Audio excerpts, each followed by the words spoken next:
Hello and welcome to another edition of See It Like Strev. And this week we asked former USD quarterback Chris Streveler to have one more look at the tape of that win over North Dakota State to open the Valley schedule last week. And of course, 24-19. And Strev, welcome back. And I'm sure this was a tape you enjoyed looking at.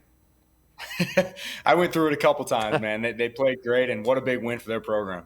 All right, let's start with a couple of key third down conversions, and they were massive at that. One of them on the opening drive of the game, and then the next one we saw on that big drive at the end of the game when they had to get some points and they were able to do it. But let's start with that first one.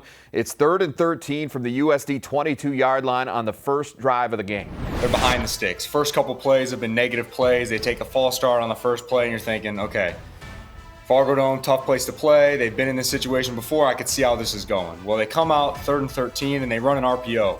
They pull the backside guard, which gives a great play-action fake. They get the middle linebacker, number 47, to step up into the line.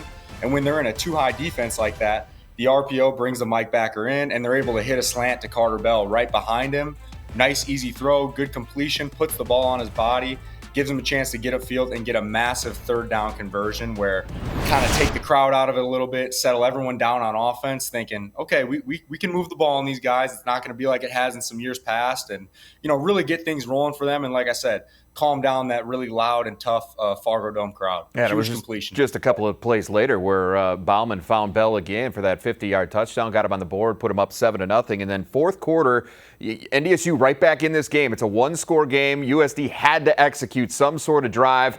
Bauman delivers again on third down, this time to J.J. Galbraith. Massive drive there to take a ton of time off the clock. They end up kicking a field goal and get it within a 2-score game. But another 3rd and 7 completion from Bauman to Galbraith this time. So they come out, they have their Mike backer standing at the line of scrimmage right over the center, showing a too-high look. And as Bauman goes through his cadence, the field side safety starts to roll down, and he sees it's going to be man coverage.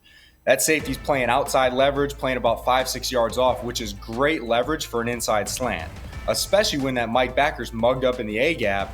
There's a lot of room on the inside there to be able to throw a slant. So catches the snap. Like I said, defenders outside leverage. Galbraith runs a good route. Bauman throws an accurate ball. And again, another big third down conversion to keep the drive going that eventually led to points for the Oats. Yeah, a couple of key third downs there for Aiden Bauman and that USD offense. Defense was outstanding on Saturday in a tough environment, particularly good in the red zone, Chris. But one of the biggest plays of the day came courtesy of Dennis Shorter. And I love this play because it was a little wrinkle that they showed this game that I haven't seen a ton of. So they come out, defensively they're showing 2 linebackers mugged up in the A-gaps. And the A-gaps is really both sides of the center. So they've got 6 guys standing at the line of scrimmage, kind of trying to bluff and show a one-high look. But as the ball snapped, they end up dropping out and only rushing 4. So they're really playing the same coverage that they usually do. It's a quarters bracket type of coverage where man on the outsides and kind of bracketing the receivers inside.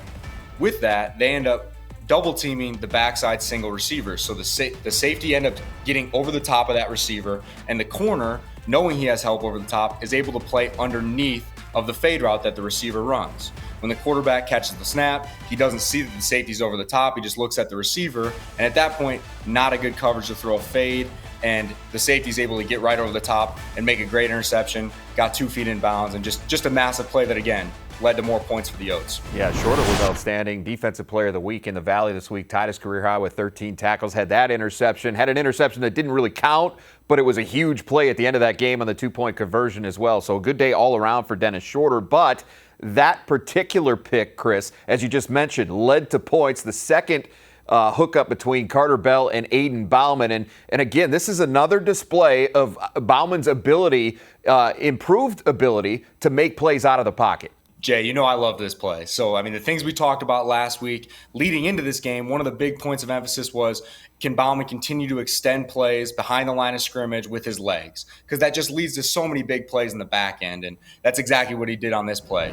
Rush comes, he rolls out to his right side, which is actually the hard way for a lefty to go because he has to flip his hips all the way around and get his shoulders around, and really extended the play and allowed Carter Bell to get open in the back end because they were running a too-high quarters type of defense. They had Martins running across the field as well, which actually took the field safety. He jumped down on him, which then gave Carter Bell a one-on-one with the cornerback. And he had great leverage to then be able to get all the way across the field. And like I said, with Aiden being able to extend that play really gave Carter the chance to work all the way across the field and threw a very accurate ball. And then, as you can see, Carter Bell does the rest, carrying a defender in the end zone. And just honestly, one of my favorite plays I've seen from the Yotes this entire season. And just a great way to execute, coming off a turnover and getting an immediate 7 points. Yeah, Carter Bell, 5 catches, 124 yards, 2 touchdowns, all of that in the first half on Saturday. Aiden Bauman really good as well, efficient, 10 of 12, 168 yards, 2 touchdowns. Only threw the ball 2 times in the second half. So 9 of those completions came before the break. So Aiden really outstanding as well, took good care of the football in a difficult environment once again. But him and Carter had something special cooking on Saturday, and it paid off in a big way for USD as they get a huge, huge win to Open Valley play. And as you know, Chris, though, they march right on, right? Next up, Murray State this Saturday, and we're going to be back next week to break that one down here on See It Like Strev. Can't wait. Hey, D-Day is another big one. Let's go.